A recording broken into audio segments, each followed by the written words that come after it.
اب دیکھیے تمرین یہاں پر وہی سابقہ جیسا آپ کرتے رہے ہیں. تمرین نمبر اول ہے سوالوں کے جواب دینے ہیں.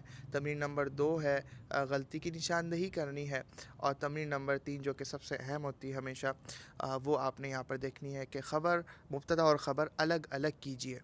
تو الرجال قائمون، اب اس میں آپ نے بتانا ہے کہ اس میں مبتدا کون ہے اور خبر کون ہے. طفل صغیر جمیل، اس میں آپ نے بتانا ہے کہ مبتدا کون ہے اور خبر کون ہے.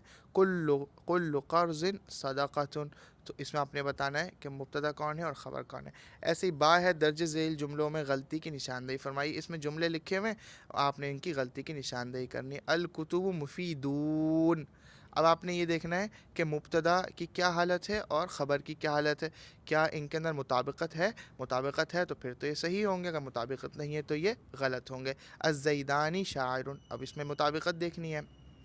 اسی طرح سے آگے تک. جیم میں کہتے ہیں قواعد کا خیال رکھتے ہوئے درج ذیل دو الفاظ سے جملہ اسمیہ بنائیے.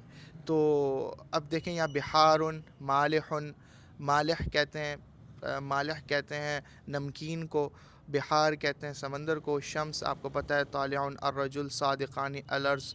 کروی کہتے ہیں گول دائرے کو.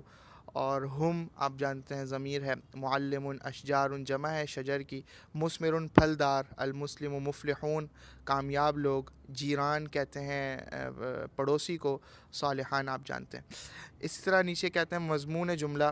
مضمون جملہ کیا ہوتا ہے؟ کسی جملے کے مسند کے مصدر کو مسند الیہ کی طرف مضاف کر دینے سے جو معنی حاصل ہوتا ہے اسے مضمون جملہ کہتے ہیں. جیسے زید قائم کا مضمون جملہ ہے قیام زید.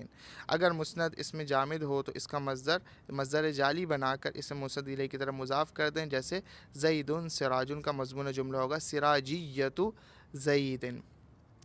تو یہ ہو سکتا ہے یہ بات آپ کو سمجھ میں نہ آئے تو اس کو ابھی چھوڑ دیں، چونکہ ابھی درس آپ نے مکمل پڑھا نہیں ہے. آپ مکمل درس پڑھیں گے اور اس کے بعد جب اگلے درس میں آپ آئیں گے تو آپ اس کا سوال خود سے کر سکتے ہیں. اگر آپ خود سے سوال کریں گے تو اس کا جواب میں آپ کو انشاءاللہ دوں گا.